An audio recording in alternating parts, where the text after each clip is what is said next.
असतो मा सद्गमय तमसो मा ज्योतिर्गमय मृत्योर्मामृतङ्गमय ॐ शान्ति शान्ति शान्तिः हरिः ॐ.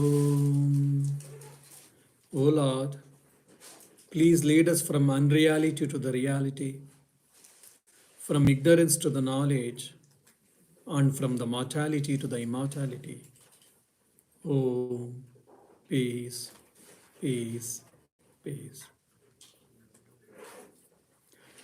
My dear devotees, we are discussing Swami Vivekananda's Karma Yoga.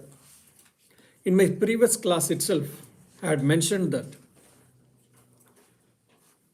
the practical commentary on the Vedanta is nothing but these 4 yogas given by Swami Vivekananda for the humankind. When we study Vedanta, or whoever wishes to study Vedanta, it is a huge, voluminous books. Immediately, many of us, we feel, oh, we don't have enough time to study such a voluminous works. And sometimes it is in Sanskrit. And we have to understand systematically we have to understand.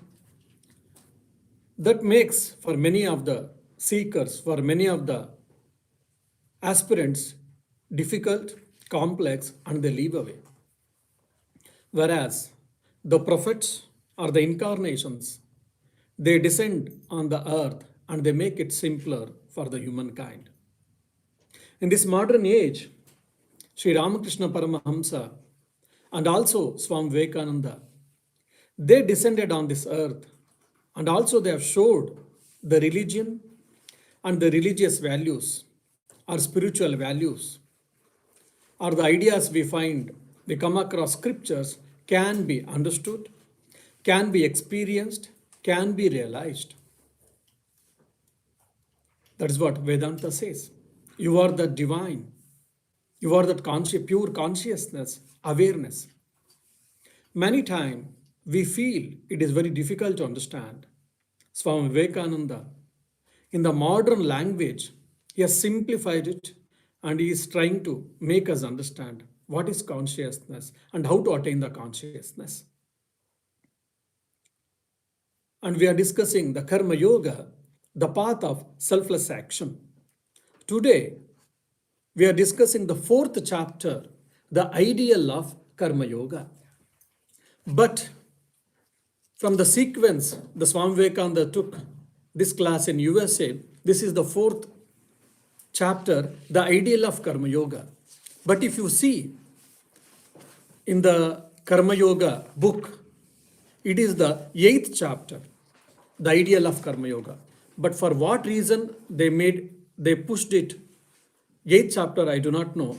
But from the sequence, the how Swamiji handled the topic or subject, it is the 4th lesson or 4th chapter, that is the ideal of Karma Yoga.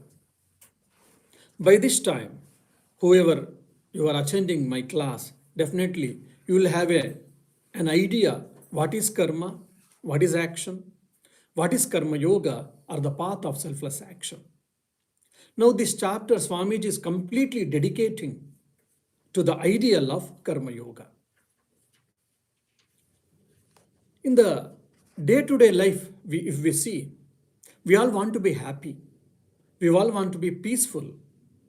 And I want money. I want name, fame, power, position, all these things. When we deduce, when we boil down, we get 2 reasons. One is either we seek happiness. That's the reason we seek pleasures. We seek power, position, name, fame, all these things. The other, still, if you subtly think, beyond all our desires and wish, the subtle idea is to be free or the freedom. Freedom is the hallmark of any being. What is the fundamental difference between living being and non-living being?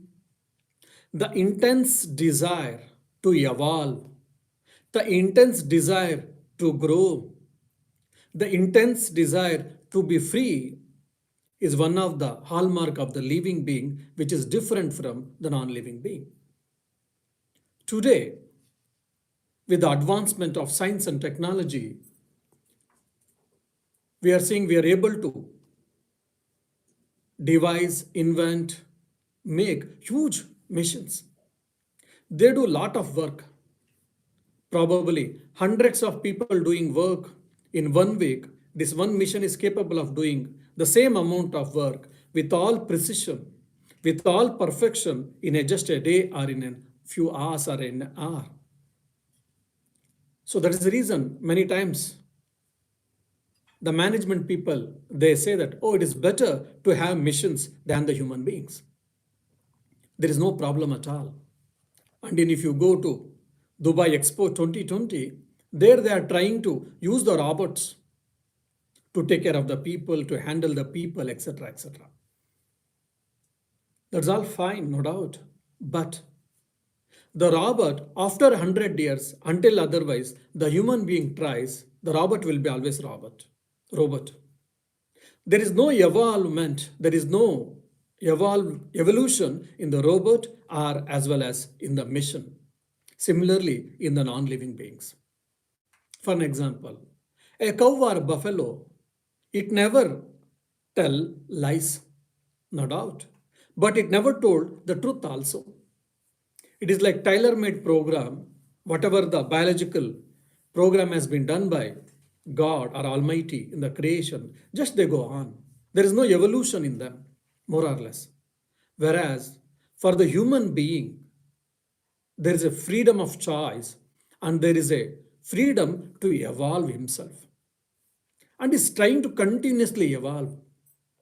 From the Stone Age to the age of artificial intelligence, as we are today, if you see, continuously man has tried to evolve. He found out fire. He is discovering many things. He is inventing many things. Either you can say in the empirical world or even in the spiritual world. Why? The intense desire to evolve himself. And why he wishes to evolve himself? Because he wishes to be free.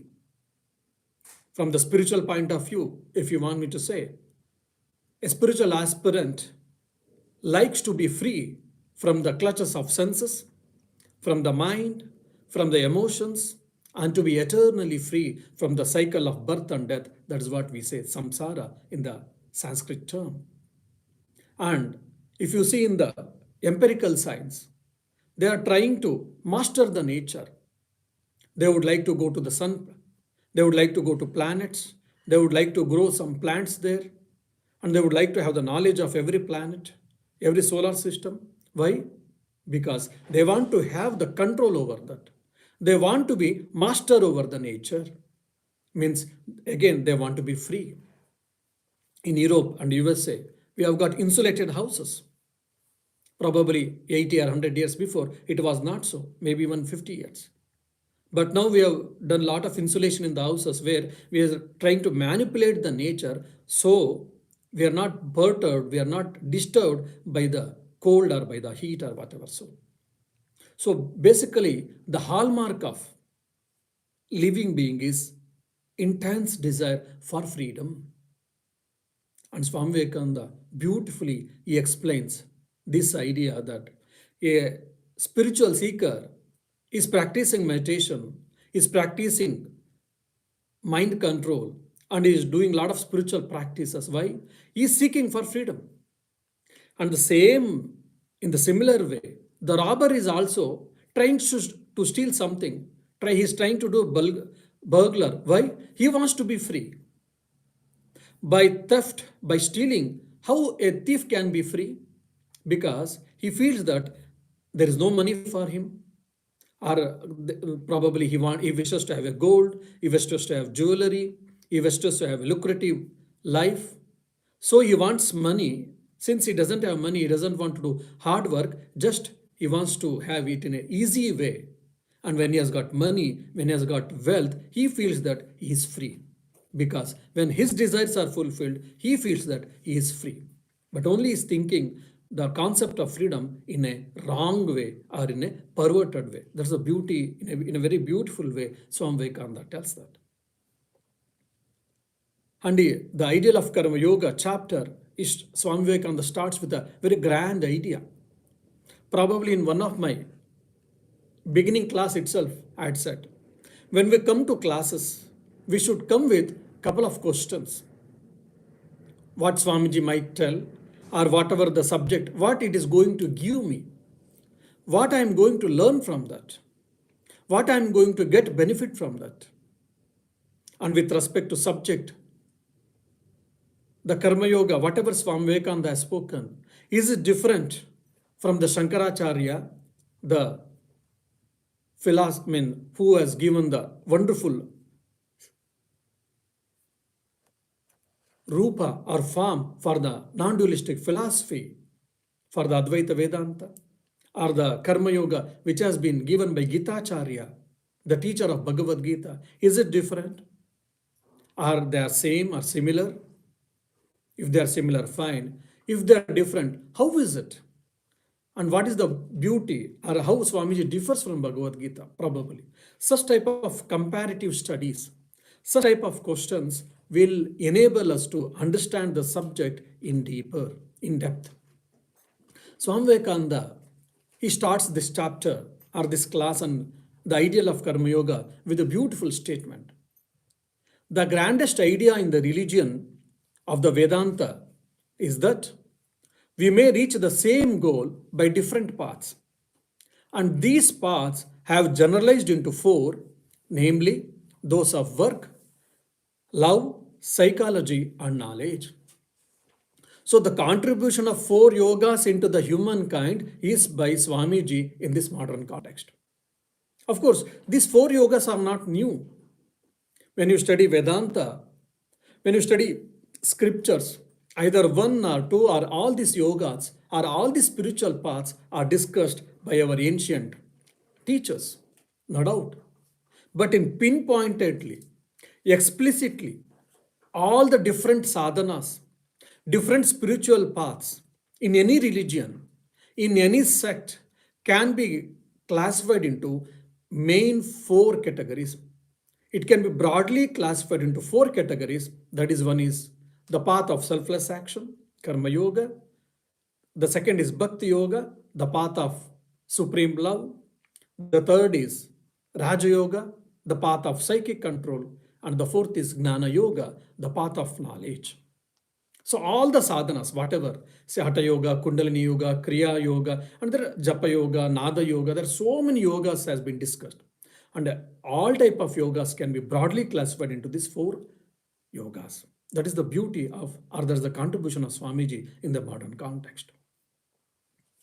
And Swamiji also, he very clearly tells, and of course all other acharyas also, they tell that in generally, we spiritual aspirants, we cannot reach the goal by practicing just one path, or Karma Yoga, or Bhakti Yoga, or Gnana Yoga, or Raja Yoga. Just by taking one path, by following one path alone, exclusively, we cannot attain God, or we cannot attain self-realization. It is very, very rare. Why? Because human personality, he has got physical aspect, mental, that is intellectual aspect, thinking, and he has got emotional aspect, and he has got ethical and spiritual. So there are many dimensions for the personality. And these yogas will make him strong for all the different facets of a human personality. And also, a yoga cannot exist independently, exclusively without other yogas.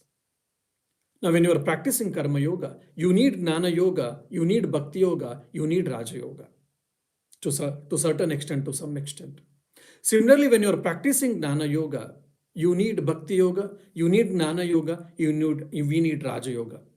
Raja Yoga, contextually, we can also understand as Dhyana Yoga. Then, whoever has studied Advaita Vedanta a bit, the Adi Shankaracharya or the followers of the Advaita philosophy say that through Gnana Yoga alone we get moksha or mukti.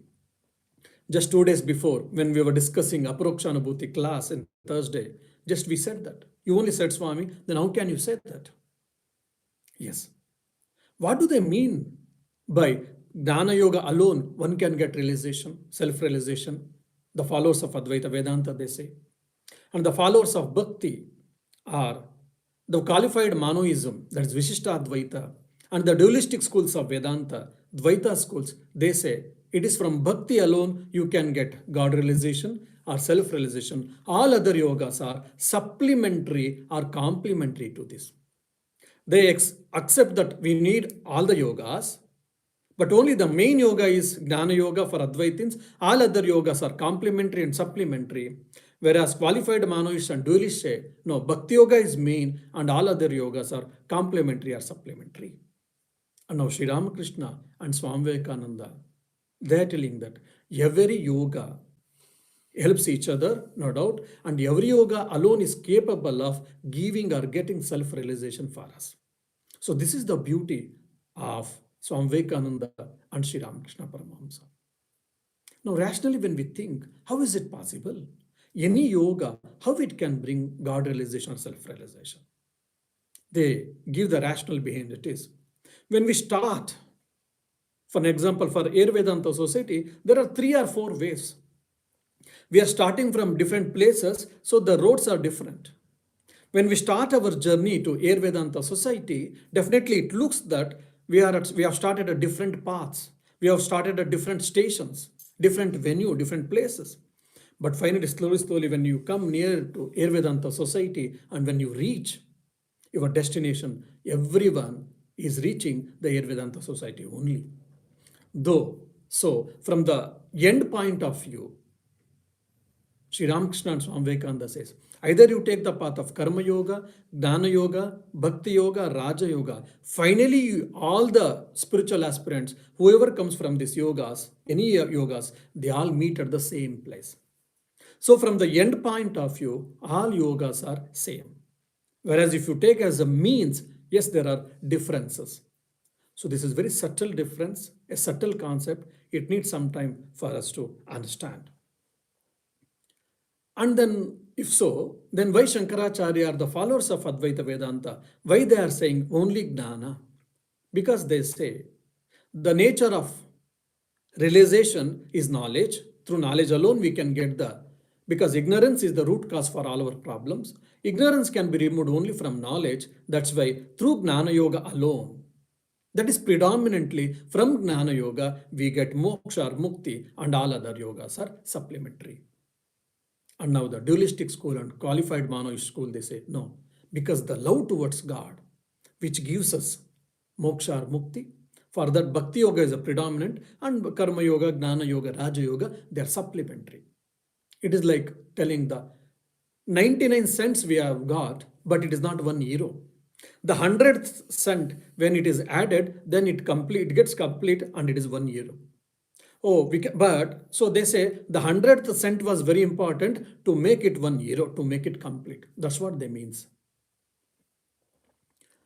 So Swami Vivekananda is saying that again, either you take 1 or 2 or all these yogas, never mind, but finally you attain freedom, or attaining freedom or having freedom is the hallmark of every being or any creature. So we are knowingly or unknowingly, we are struggling for this freedom, and the ideal of Karma Yoga is also to attain the freedom.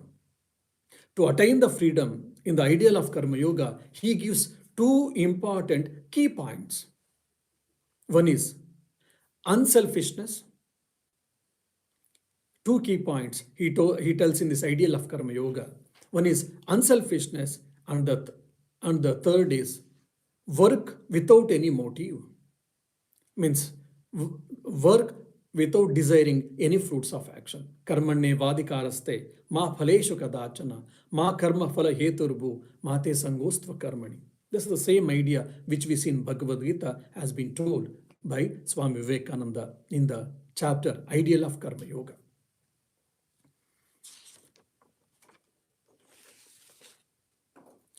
So Swami Vivekananda, he gives different analysis, explanations, how the whole universe or every being is trying to attain the freedom. Now, the question may come, the beings are trying to attain the freedom, we can understand. Even the universe, which is insentient, how it is also trying to attain the freedom. He gives the example, for an example, in solar system. Now, Earth, it wants to come out from the orbit, which is in the orbit in the solar, it wants to come out from that. Why? It wants to be free. Similarly, Mercury planet, it wants to come out. But since other planets and including sun, they are pulling each other, that's why it makes them to stay in the orbit. Otherwise, probably the Mercury would have lost the orbit. It would have been free.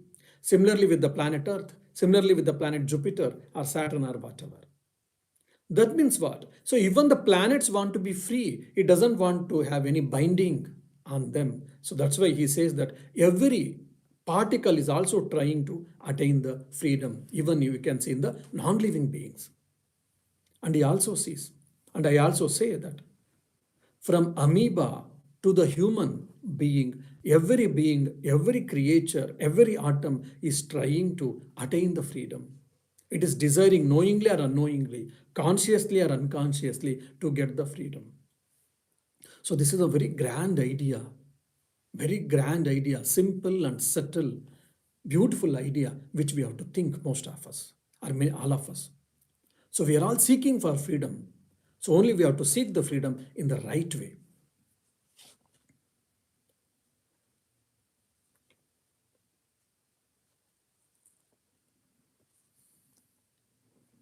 And he takes the next example of since because it's a karma yoga, he takes then what are called good actions and what are called bad actions. The good actions and bad actions are evil actions. What is that? So he says that when the motive or the line of action is in a proper way, it is it is ethical, it is a moral and in consonance with the universal law, universal principles. They are called good actions. And when they're not in consonance with ethics, morality, the actions, whatever we do or whichever we do, they are called evil actions. And he says that the good actions as well as evil actions, they bind us. The evil actions results can be compared to the iron chain, and the good actions results can be compared to golden chain. Now, I give you a golden chain and they say that, let me bind you with a golden chain. Any intelligent person will never say that, okay, since it is a golden chain, okay, let me take and let me bound. Maybe for some time, because love towards gold, it makes us to accept for some time to be bound, but afterwards we say, it may be a golden chain, never bind, but we'll be in bondage, never mind, we will get away from the gold or golden chain. So that's what Swami Vivekananda says. We have to practice, instead of being inert, doing action is better. And instead of doing a prohibited action, doing actions, right actions or good actions with results are better. And then slowly from sakama karma, we should progress ourselves to do the selfless action or the actions without desiring any fruits. Why? Because the good actions with the good results, which are called virtue, punya, it also binds us just like golden chain is binding us. If you don't want to be bound, if you want to be free, then you have to practice karma yoga. That is what the karma yoga is going to teach. And he says, a bhakta worships the Lord. The gnani thinks about the self. The karma yogi is trying to help the people, serve the society. Behind all of these things, behind all this spiritual practice, the idea is just the concept of freedom or the idea of freedom. We have to understand. That's why he tells, freedom is the one goal of all nature, whether sentient or insentient. And consciously or unconsciously, everything is struggling towards that goal, that is attaining freedom. And I want to go to heaven. Some religions speak about going to heaven. Why? If I go to heaven, I am free. First and foremost, I need not to go to school. I need not to earn any money. I need not to do any job. And I don't have any responsibilities there. Just have a merrymaking. Just everything is there. And there are no diseases in the heaven. and food and all the enjoyments, pleasurable things, everything is available in abundant, then I can enjoy. Means there also one is desire, fulfilling desire, the other is again the idea of freedom. If I go to heaven, there I can be free bird. But only thing, we have to seek this freedom in a right way. That's what Swami Vivekananda tells us. That's why he defines the religion is as religion is the manifestation of the divinity which is already in man. The manifestation of the divinity means what? It is attaining self-realization. Again, it is working for freedom. Manifesting the divinity means it is reaching the freedom, attaining the freedom, or getting the freedom. And the beauty, again, one of the grand idea he brings here. Why I have to be moral? Why I should be ethical? Generally, two or three reasons can be said. One, oh, because if I am not right, probably my family people may not accept me. They may see in a very inferior way. If I am bad person, if I am doing a bad actions, either my husband or wife or children or relatives, friends or the society will not accept me. So I would like to be good. Or at least I would pretend that I will be a good person. This is a one thinking we. The second is because if I don't follow the rules, if I am not ethical and moral, probably I may be put under the bars. The country, the country's rule may punish me.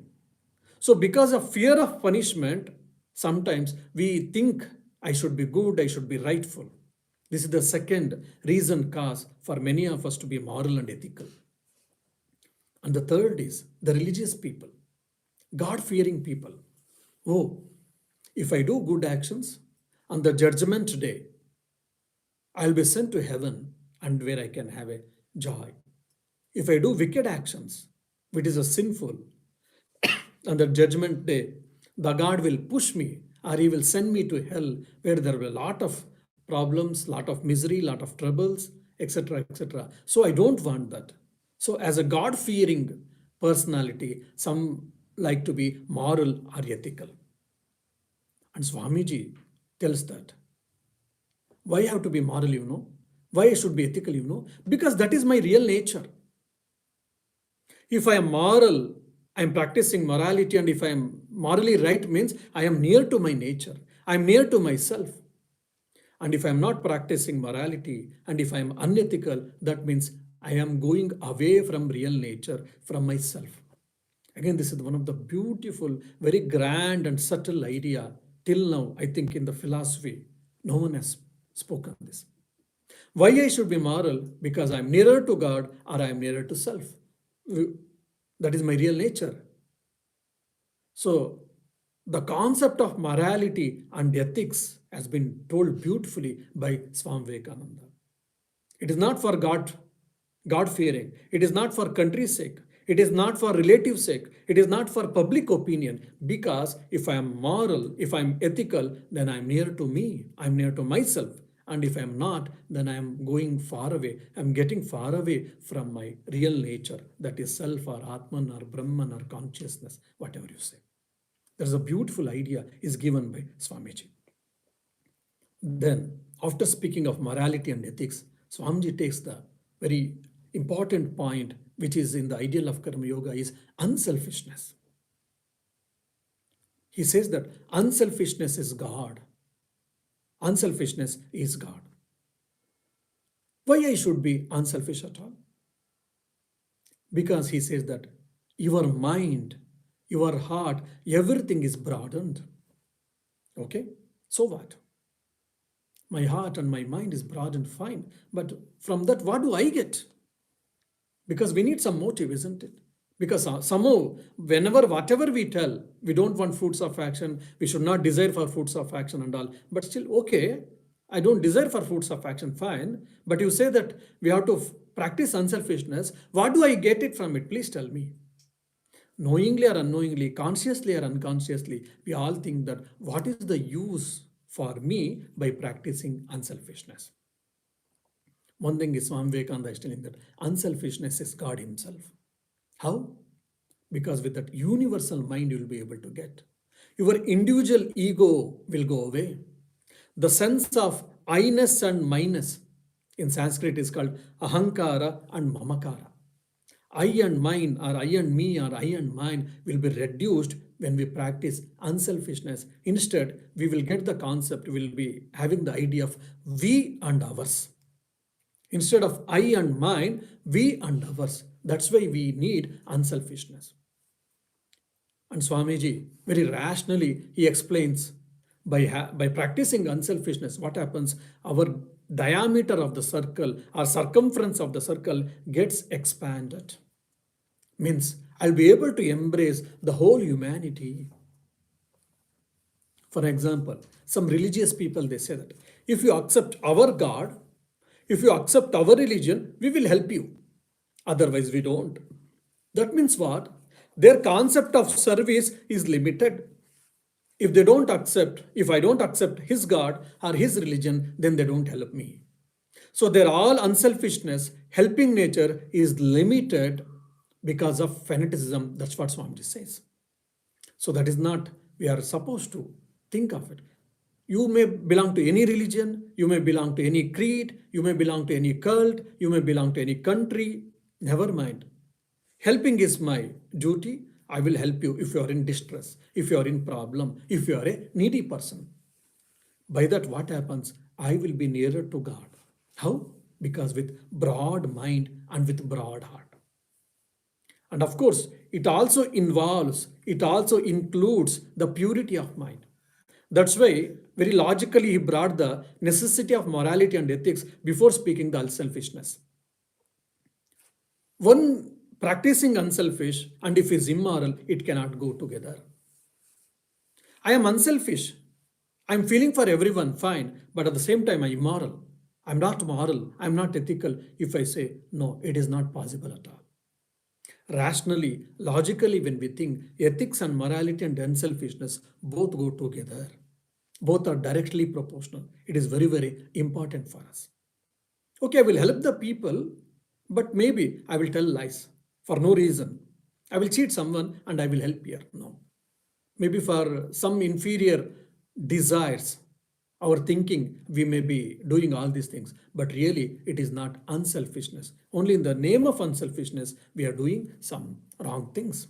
So that's why Swami says that purity of mind is already included here. It is involved. That's why he brought the idea of or the notion of morality and ethics.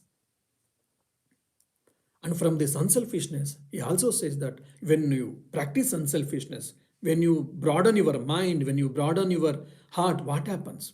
You'll be able to embrace the whole humankind, humanity, and you'll be nearer to God. And God stands for that universal mind, universal heart. He loves everyone. He wishes to help everyone, isn't it? So that means what? I'll be manifesting the divinity by becoming unselfishness or by becoming unselfish more and more. What happens? The more I become unselfish, the more I will be manifesting my divinity. Why? Because I'm helping someone X, Y, Z. He may not grateful to me. He or she may not show respect to me. He or she may not acknowledge me. Or they may trouble me. Or they may do so many problems. They may create some problems for me. In spite of all these things, if I can love the people, if I can love the sinners or the people, and if I continue helping or serving them, that means what? My mind has become so large where I can embrace the saint and sinner alike. That's what we see in the God or in the life of Sri Ramakrishna, Swami Vivekananda, Jesus Christ. All the great saints like Buddha, they all embraced the whole humanity. They never distinguished between good and bad, right, wrong, sinner and saint alike. And that's what we can see even in the life of Holy Mother. Sadhu Sajjana Janani Tumima. You are the mother of the wicked as well as of the saint. Asadu Durjana Janani, even Asadu, the wicked people, even Durjana, who have done wrong actions, even they are also your children, O Holy Mother. So she has accepted everyone. Why? Because of that unselfishness and the universal mind, universal heart, broad mind, broad heart. So when we are practicing this, what happens? We go nearer to God. And the other way, we can say that we are able to manifest the divinity more and more. Our willpower is getting strengthened, and we are getting more and more strong emotionally. It is very, very important for all of us. Emotionally, many of us, we are weak. We help the people. If it is not reciprocated properly, we get disturbed. Oh, that's the reason I think it is better not to help anyone. Many times we do come to such conclusions. Why? We are not emotionally strong. And we are expecting something. That emotional stability is very much required for any person, no doubt. And when we practice unselfishness, this emotional stability is achieved. And moreover, the so-called individuality, pseudo-individuality is lost. And the universal individuality, universal individuality is not there. I'm to make you understand, I'm telling you, universal individuality is achieved. And what do I mean by universal individuality? Individuality means it is always universal.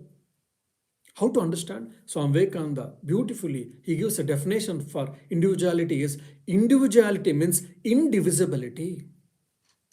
Individuality means indivisibility. And that is attained or achieved by practicing unselfishness. So Swami Vivekananda says that to practice karma yoga, you have to practice unselfishness. And he tells that karma yoga is the attaining through unselfish work of that freedom, which is the goal of all human nature. Every selfish action, therefore, retards our reaching the goal, and every unselfish action takes us towards the goal.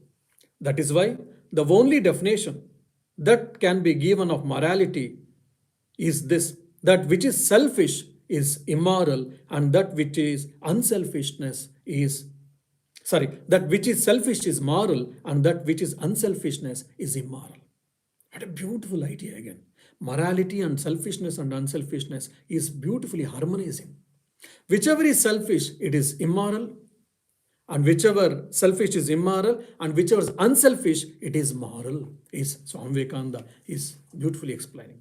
So why I should be moral, and what is the stand, the basic stand, the rational stand for morality has been given by Swami Vivekananda in a very different, very new perspective. This idea probably we have not come across so explicitly in any scriptures, in any scriptural statements or text. And from attaining this universality or unselfishness, what happens? We shift ourselves from I and my or mine to we and ours. And more unselfish the moment I become, then either the senses, mind, intellect, emotions, from their clutches, I will be getting freed. The more I practice unselfishness, what happens? I will get mental stability, I will get intellectual stability, I will get moral stability, I will get emotional stability, and also it includes spiritual stability also. That's why we have to practice the unselfishness. And also Swami Vivekananda, again he gives one more new idea about Karma Yoga is that Karma Yoga, therefore, is a system of ethics and religion intended to attain freedom through unselfishness and by good works. Good work is also very, very important. Probably I'd told in one of my class. So what is Karma Yoga? In one sentence we can tell in a layman's language. Good action with good attitude. Of course, it also, our good motive we can say, it also includes that without desiring for fruits of action. Why? I'm unselfish, and I don't desire any fruits of action. But if I'm doing bad action, if I'm doing a wicked action, then it cannot be Karma Yoga. It cannot be even unselfish, and it cannot be Karma Yoga. So it should be good action. What do you mean by good action? What we have seen in the chapter duty. The action by which I will be benefited, and more than that, the world is benefited or the society is benefited. The people are happy. The more the people are happy, then the more it is good action. It is the action is called, can be termed in generally as good action. And here, Swami Vivekananda, when I said that to attain freedom, we have to practice unselfishness, we have to do good works without desiring results, which he brings next point. That means the corollary of this magnanimous statement of Swamiji brings a new light, brings a new assurance for the people who doesn't believe in God. I'm an atheist. I don't believe in any organized religion. I don't believe in God at all. Then can I practice Karma Yoga? Yes, you can practice. That is the beauty of, again, of Swami Vivekananda's concept of or idea of Karma Yoga. You may be an atheist. You may not believe in any suprasensual things. You may not believe in any metaphysical speculations or God, universal truth. But I want to be free. I want to be free and I want to do good work. And I want to be unselfish. I want to practice unselfish. So can I have a place in practicing Karma Yoga? Swami Vivekananda says in his Karma Yoga that, yes, my dear, even you have got a place in the scheme of Karma Yoga.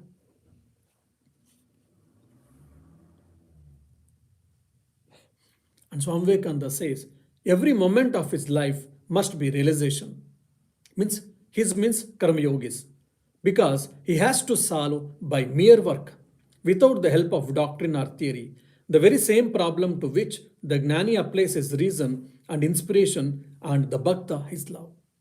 And again here, whatever the first statement which gave in the beginning of the chapter of this ideal of Karma Yoga, here he is giving the explanation for this. This is the style of Bhashya literature. Bhashya literature means commentaries. If you have studied any commentaries like Adi Shankaracharya's commentary in Bhagavad Gita, suddenly they make some statements. You have studied, you have read, to your own understanding, you might have understood. Then afterwards, some other points, some other discussions come. Then again, they tell something. Sometimes we feel, the earlier point and this point, we don't have link. Yes, earlier point and this present idea there is no link, no doubt, but this we are referring to 2 pages, 4 pages or 10 pages before we had discussed, we had mentioned, for this there is a link. And there will be very schematic representation and logical links that we see very clearly in the the Bhashya literature, commentary on the Upanishads or Bhagavad Gita or on logical treatise Brahma Sutra. So here Swamiji made a first statement, whatever in the ideal of Karma Yoga. For that, Swamiji is giving explanation here. How Bhakta, Gnani and Karma Yogi, all the three can reach the same thing, he is telling very clearly in a detailed way. Every moment of his life, that is Karma Yogis, must be realization, because he has to solve by mere work and without the help of any doctrine or theory the very same problem to which the Gnani applies his reason, discrimination, vichara, viveka we say, and inspiration. And the Bhakta attains the same thing, his love. Love, what is love, we are trying to see in the Narada's Bhakti Sutras. And again now, the beautiful, very practical point as taken by Swamiji is that now unselfishness is God, he has told. And he tells that unselfishness is more paying, but people don't have patience to practice.